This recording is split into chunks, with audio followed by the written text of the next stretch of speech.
நான் குயிக்கா இன்னொரு 10 மினிட்ஸ்ல முக்கியமான சில விஷயங்களை சொல்ல போறேன். நெக்ஸ்ட் பக்கெட் நான் போறது வந்து நவீன எஸ்எம்இ வளர்ச்சியின் வரைபடம். தனிப்பட்ட நிதி, நிறுவன நிதி ரெண்டுத்தையும் மிக்ஸ் பண்ணக்கூடாது. இந்த தப்பை மட்டும் தயவு செய்து பண்ணாதீங்க. இப்ப இது வரைக்கும் பண்ணிருந்தீங்கன்னா கொஞ்சம் கொஞ்சமா இந்த இடியாப்ப சிக்கல்ல இருந்து வெளில வாங்க. இது இடியாப்ப சிக்கல். இது நிறைய எம்எஸ்எம்இ ஆர்கனைசேஷன்ல பர்சனல் பினான்ஸும் கம்பெனி பினான்ஸும் மிக்ஸ் ஆயிடும். நோ, அது வேற, இது வேற, வீடு வேற, ஆபீஸ் வேற.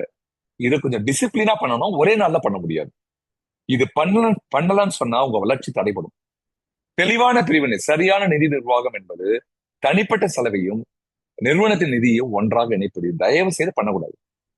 இப்போ ஒரு ஒரு ஓனரா இருக்கீங்க, எம்டியா இருக்கீங்கன்னா, உங்க MD director salary, director remuneration ஒண்ணு இருக்குல்ல, அதுதான் உங்க பணம்.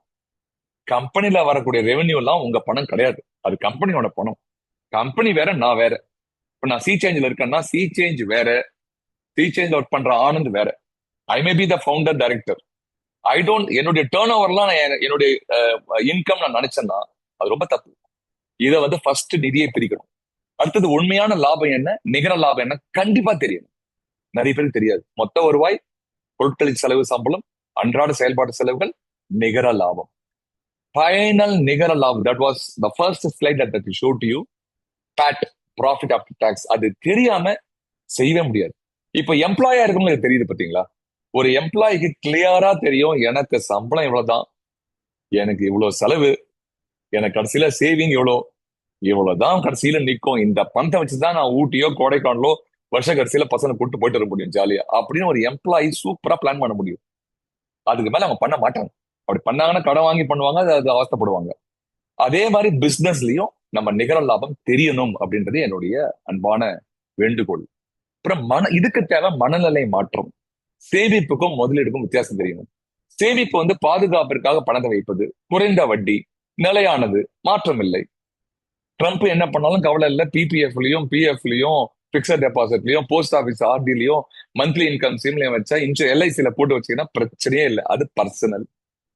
முதலீடு, இங்க ஸ்பெல்லிங் மிஸ்டேக்கா இருக்கு. முதலீடு அப்படின்னு பாத்தீங்கன்னா வளர்ச்சிக்கான வேலை, அதிக லாபம், நிறுவன வளர்ச்சி, கணக்கிடப்பட்ட ஆபத்து, மாறும் தன்மை. இந்த ரெண்டு டிஃபரன்ஸ் தான் நாணய விகடனோ, விகடன் குரூப்போ, லாபமோ தொடர்ச்சியா சொல்லிட்டே வராங்க. இது பிசினஸுக்கும் பொருந்தும். நம்ம எப்படின்னு பார்ப்போம் போக போக. சிறந்த முதலீடு வந்து பிசினஸ்ல என்ன தெரியுமா? பர்சனலா ஒன்னா உங்களுக்கு real estate, gold, insurance, mutual fund, stock, இதெல்லாம் நீங்க பேசிக்கலாம். மொத்தமா 6-7 அசட் கிளாஸ் தான் இருக்கு. ஆனா நிறுவனத்துக்கு, பிசினஸ்க்கு என்ன தெரியுமா? உங்களுடைய பிசினஸ்ல இன்வெஸ்ட் பண்றதுதான். உண்மையான நீண்டகால முதலீடு என்பது நிறுவனத்தின் அடிப்படை கட்டமைப்பை நவீனப்படுத்துவது. தொடர்ச்சியா உங்க நிறுவனத்தை கட்டமைப்போ சரி பண்ணிக்கிட்டே வந்தீங்கன்னா, ஒரு வீடை கூட பாத்தீங்கன்னா 5 வருஷம் 10 வருஷம் வச்சு நம்ம புதுப்பிச்சுட்டே வரும், ரெனோவேஷன் பண்ணிட்டு இருக்கோம். பிசினஸும் நீங்க பண்ணணும். எஸ்பெஷலி டிஜிட்டல் வந்தாச்சு, இன்னைக்கு ஏஐ வந்தாச்சு, தொழில்நுட்பம் பெருசா வந்தாச்சு. நான் இன்னும் பழைய மாதிரியே உட்காந்து, இன்ஃபேக்ட் சொல்ல போனா இமெயிலே அவுடேட்டட். இமெயில் பாக்குறதே அவுடேட்டட் அப்படின்னா யோசிச்சு பாருங்க. அடுத்த லெவல் போயாச்சுன்னு மக்கள். இன்னைக்கு வாட்ஸ்அப்பும் ஏஐ வந்து டேக் ஓவர் பண்ணியாச்சு. நம்ம இன்னும் வந்துட்டு பேப்பர்ல எழுதி நம்ம ஒர்க் பண்ணணும்னு சொன்னா we are totally outdated. So let us disrupt. இன்னொரு விஷயம், ஒரு பிசினஸ்ல கண்டிப்பா ஒரு 20%, 15, 20, 25% மார்ஜின் கண்டிப்பா சம்பாதிக்க முடியும்.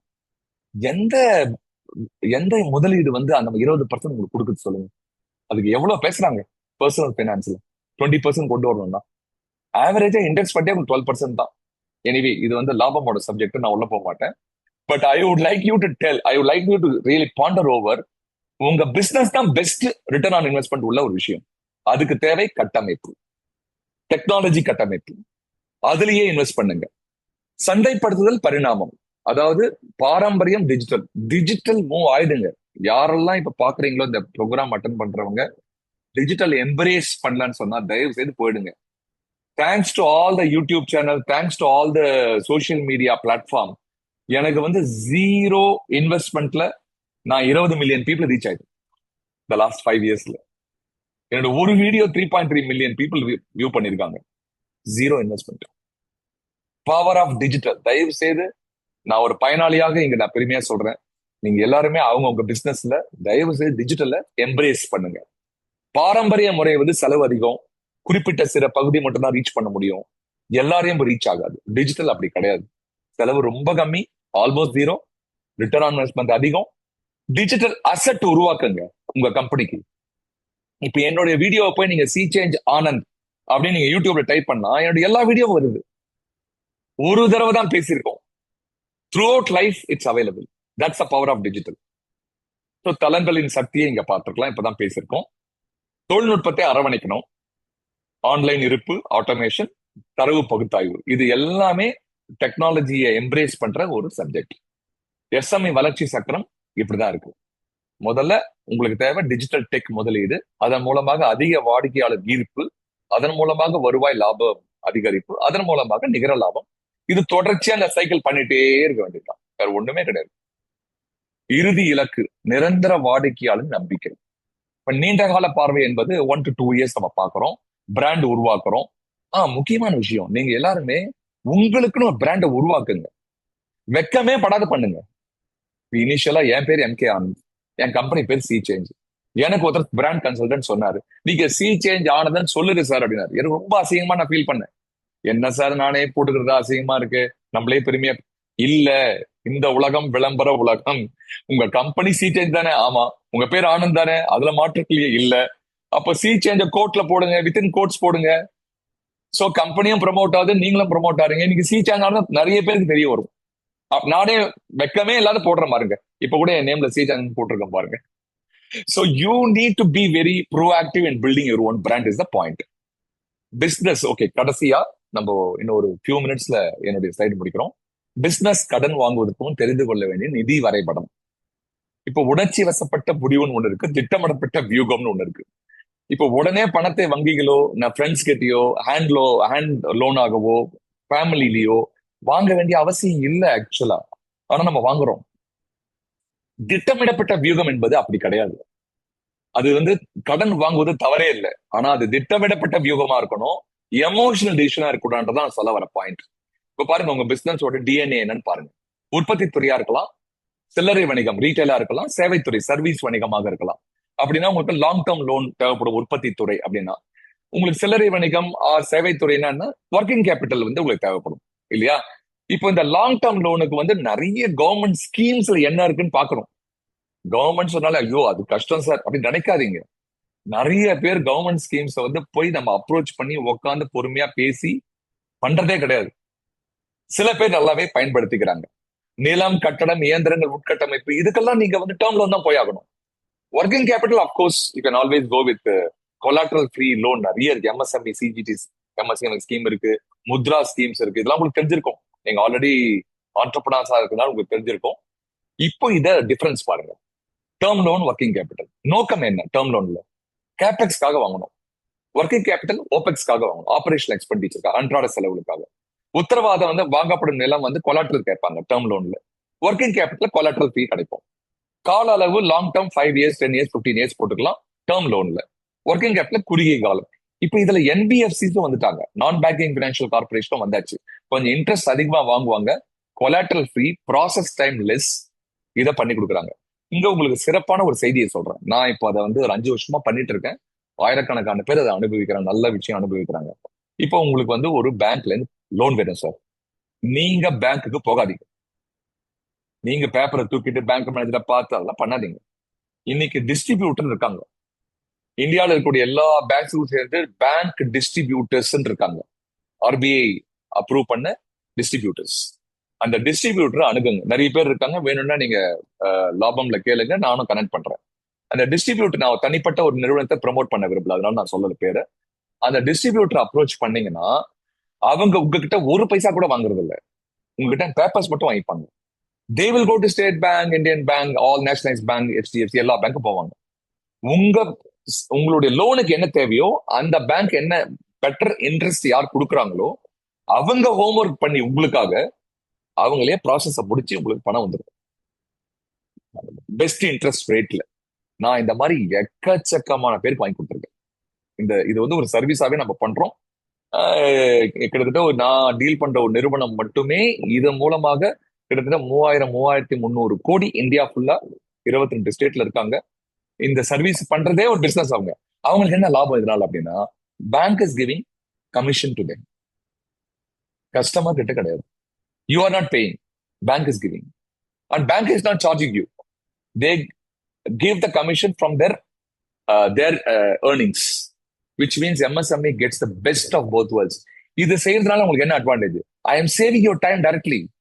Otherwise, you go to 5 times to bank. Many small company owners வந்து பேங்க்ல தான் கொடுத்துன்னு இருப்பாங்க. They always go and meet the bank manager quite often. I did this job. நான் ஒரு காலத்து அந்த மாதிரி தான் போயிருக்கேன் பேங்க்கு, ஸ்டேட் பேங்க் ஆஃப் இந்தியா, அது இதுன்னு ஒரே அலைச்சல், ஆபரேஷன் எக்ஸ்பெண்டிச்சர் சமாளிக்கிறதுக்கு. இப்ப அதெல்லாம் மாறி போச்சு. அதை நீங்க தயவுசெய்து பயன்படுத்திக்கோங்க. கடனுக்கான முதல் படி ப்ராஜெக்ட் ரிப்போர்ட். ஏன் கடன் வாங்குறோம்னு ப்ராஜெக்ட் ரிப்போர்ட் இருக்கணும். எவ்வளவு இஎம்ஐ நம்மளால கட்ட முடியும்னு தெரியணும். அது நான் வரேன், போக போக வரும். இந்த நிகர நிதி அகராதியில பாத்தீங்கன்னா, ஒரே நிமிஷம், எபிட்டான்னு ஒரு கான்செப்ட் இருக்கு, டிப்ரிசியேஷன் ஒரு கான்செப்ட் இருக்கு, அண்ட் டெட் டு இன்கம் ரேஷியோன்னு ஒன்று இருக்கு. அதை பாத்தீங்கன்னா இப்போ ஒரு சின்ன எக்ஸாம்பிளோட கொடுக்குறேன். இதோட நான் முடிக்க போறேன் ஃபியூ மினிட்ஸ்ல. Selva, I am taking few more minutes more, I am sorry, please bear with me. 1 லட்சம் முதலீடு அப்படின்னு வச்சுக்கோங்களேன். எதிர்பார்க்கப்படும் வருமானம் 2 லட்சம் வச்சுக்கோங்க. எபிட்டா வந்து உங்களுக்கு 10% margin. Earning before income tax, depreciation, amortisation. Interest வந்து 12% வச்சுக்கோங்க. 12,000 ரூபாய் போச்சு. மீதி எவ்வளோ? 8,000 ரூபாய். டாக்ஸ் கட்டுறீங்க ஒரு 30%, 2,400 ரூபாய் போச்சு. இது ஒரு ஹைபோதட்டிக்கலா எடுத்துக்கிறேன். வரிக்கு பிந்திய லாபம் எவ்வளோ? 5,600 rupees. Investment 1 lakh, revenue 2 lakhs, கையில வரிக்கு பிந்திய லாபம் வந்து பேட் வந்து 5,600. இப்போ அந்த 5 வருஷத்துக்கு நீங்க 1 லட்சம் லோன் வாங்கிங்கல்ல, அதை வந்து திருப்பி கொடுக்கணும் இல்லையா? அதுக்கு டெப்ரிசியேஷன் இருக்கு இல்லையா? அதான் 16,666 rupees. அதாவது மாசம் பண்ணா உங்களுக்கு அந்த 1 lakh வரும். ஸோ இப்போ இந்த 16,000 ரூபாய் இருக்கு. இந்த 16,000 ரூபாய வருஷத்துக்கு 16,000 ரூபாய், நாட் பர் மந்த், வருஷத்துக்கு 16,000 ரூபாய். அது வந்து உங்களுக்கு புக்ல காமிக்கப்படக்கூடிய ஒரு அமௌண்ட். கையில இல்ல, கையில இருக்கிறது 5,600 ரூபாய் தான். இப்ப இது ரெண்டுத்தையும் கூட்டினா 22,666 rupees உபரி பணம், கேஷ் சர்ப்ளஸ். இந்த பணத்தை தான், இது புக்ஸ் ஆஃப் அக்கௌண்ட்ஸ் இருக்கக்கூடிய பணம், இதை தான் பேங்க் வந்து உங்க லோனுக்காக வேலிடேட் பண்ற டேட்டா.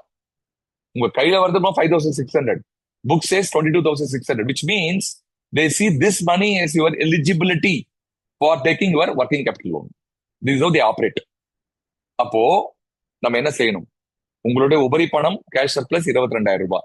5 வருஷத்துக்கு மாசம் 20,000 ரூபாய் வச்சீங்கன்னா உங்களுக்கு கையில இருக்கிறது 2,666 ரூபாய் தான் கையில இருக்கு. இந்த நுண்ணிய கணக்கீடு இல்லாமல் கடன் வாங்கினால் நீங்கள் லாபம் சம்பாதித்தாலும் பண நெருக்கடியில் தான் சிக்குவீர்கள். இதுதான் யதார்த்த நிலை. இப்போ இந்த அமௌண்ட் நான் சொன்னேன்ல, 1 lakh, 2 lakh, இது அப்படியே நீங்க 1 crore போட்டு பாருங்க, 10 crore போட்டு பாருங்க, depending upon the turn over, then you will know where exactly you stand. So bank என்ன சொல்றாங்க? பாதுகாப்பான ஒரு நிறுவனம்னா 28% அவங்களோட டோட்டல் ரெவென்யூல இன்ட்ரெஸ்டா பே பண்ணலாம். அவங்க தான் நல்ல கம்பெனி. 28ல இருந்து 32% வரைக்கும் பே பண்ணா டெட் இன்கம் ரேஷியோ ஓகே, இவங்களுக்கு கொடுக்கலாம். எச்சரிக்கை, இவங்களுக்கு கொடுக்கலாம். ஏன்? 100 ரூபாயில 32 ரூபாய் போச்சுன்னா மீதி 68 ரூபாய் தான் இருக்கு. அந்த 68 ரூபாய் எதுக்கு தேவை? உங்களுடைய ஓபெக்ஸ் இருக்குல்ல, பர்ச்சேஸ் பண்ணணும், ரா மெட்டீரியல் வாங்கணும், ஆபீஸ் ரன் பண்ணணும், உங்க மற்ற செலவுகள் இருக்குல்ல, அது எடுத்து வச்சுட்டு நீ இன்ட்ரெஸ்டுக்கு கட்டுற அளவுக்கு பணம் இருக்கான்னு பாக்குறாங்க பேங்க்ல. சோ பேங்க் மேனேஜர் உங்களை எப்படி பாப்பாருன்னா, இவருக்கு வரக்கூடிய ரெவென்யூல எவ்வளோ பர்சன்டேஜ் இஎம்ஐக்கு இவரால கொடுக்க முடியும், மீதி எவ்வளவு இருக்குன்னு பார்த்துட்டு முடிவு பண்றாரு. இத வந்து நம்ம ஆங்கிள் நம்ம பார்க்க மாட்டோம். சார் எனக்கு கொடுங்க சார், எவ்வளவு கட்டிக்கலான்னு அவர் பார்க்க மாட்டாரு. அதனாலதான் நமக்கு பேங்க் மேனேஜர்கிட்ட நமக்கு வந்து ஒரு ரெஸ்பான்ஸ் வர மாட்டேங்குது. இததான் அந்த மிடில் பீப்புளா இருக்கக்கூடிய டிஸ்ட்ரிபியூட்டர்ஸ் வந்து உங்களுக்கு ஹெல்ப் பண்றாங்க. அவங்களுக்கு தெரியும் எந்த பேங்க்ல எப்படி பேசினா இது வந்து எந்த அளவுக்கு வேலை ஆகும்னு சொல்லிட்டு. அன்றாட செயல்பாடுகளான நிதி, ஒர்க்கிங் கேபிட்டல் வந்து ஆட்களுக்கான ஊதியம், போக்குவரத்து, அலுவலக செலவு, இதெல்லாம் உங்களுக்கு தெரியும். இப்ப நான் முடிக்கிறதுக்கு முன்னாடி உங்கள் ரகசிய ஆயுதம் நிதி ஆலோசகர். நிதி ஆலோசகர் இல்லாம இதெல்லாம் செய்ய முடியாது உங்களால. ஒரு வங்கி நடைமுறை என்னன்னு தெரியணும், ப்ராஜெக்ட் ரிப்போர்ட் இருக்கணும், ஒரு ரிஸ்க் மெட்டிகேட் பண்ண தெரியணும் உங்க பிசினஸ்ல. இவங்கெல்லாம் யாரு? நீங்க எங்கேயும் போக வேண்டாம். இந்தியால நேஷனலைஸ் பேங்க்ல ஒர்க் பண்ணிட்டு ரிட்டையர் ஆன எவ்வளோ ஆபீசர்ஸ் இருப்பாங்க, எவ்வளோ ஸ்டாஃப் இருப்பாங்க, பேங்கிங் தெரிஞ்சவங்க. உங்க வீட்டு பக்கத்துலயே, உங்க ஆபீஸ் பக்கத்துலயே, உங்க ரிலேட்டிவ்ஸ் கிட்டயே, உங்க ஃப்ரெண்ட்ஸ் சர்க்கிள்லயே அந்த மாதிரி ஒருத்தரை கூப்பிட்டீங்கன்னா, வயசானவங்க இருப்பாங்க, நல்ல அனுபவம் இருக்கும், 40 வருடம் 30 வருடம் அனுபவங்கள் இருக்கும். அவங்களை கூட்டு ஒரு நாள் உட்கார வச்சு அவங்களுக்கு காஃபி டீ கொடுத்து அவங்களுக்கு உண்டான ஃபீஸ் கூட கொடுத்துட்டு எப்படி பண்ணலாம் ஸ்ட்ரக்சர் பண்ணுங்கன்னு சொன்னா அந்த மாதிரி பீப்புள்கிட்ட நம்ம அவைல் பண்ணிக்கலாம். ஸோ உங்களுக்கு செலவும் கம்மி. சோ பிசினஸ் கடன் 5 படி நிதி வரைபடம் போட்டிருக்கேன். ஆலோசகரை தேடுங்கள், ப்ராஜெக்ட் ரிப்போர்ட் பண்ணுங்க, return on investment, cash surplus கணக்கெடுங்கள், 32% மேல நீங்க டிடிஐ வரம்பு சோதி இருக்கான்னு பாருங்க, சரியான கடனை தேர்ந்தெடுங்கள். பிசினஸ் ஏற்கனவே அதிக கடன் உள்ளதா, அது எப்படி சமாளிப்பது? இது வரைக்கும் புதுசா வாங்குற கடனை பத்தி பேசுது. அதிக கடன் இருக்கா, அது எப்படி சமாளிப்பது? அடுத்த முறை சந்திக்கும் போது பேசுறேன். லாபம் ஆம்பி பதிவு பெற்ற மியூச்சுவல் ஃபண்ட் விநியோக நிறுவனமாகும். ARN எண் 310095. மியூச்சுவல் ஃபண்ட் முதலீடுகள் சந்தை அபாயங்களுக்கு உட்பட்டவை. திட்டம் தொடர்பான அனைத்து ஆவணங்களையும் கவனமாக வாசிக்கவும்.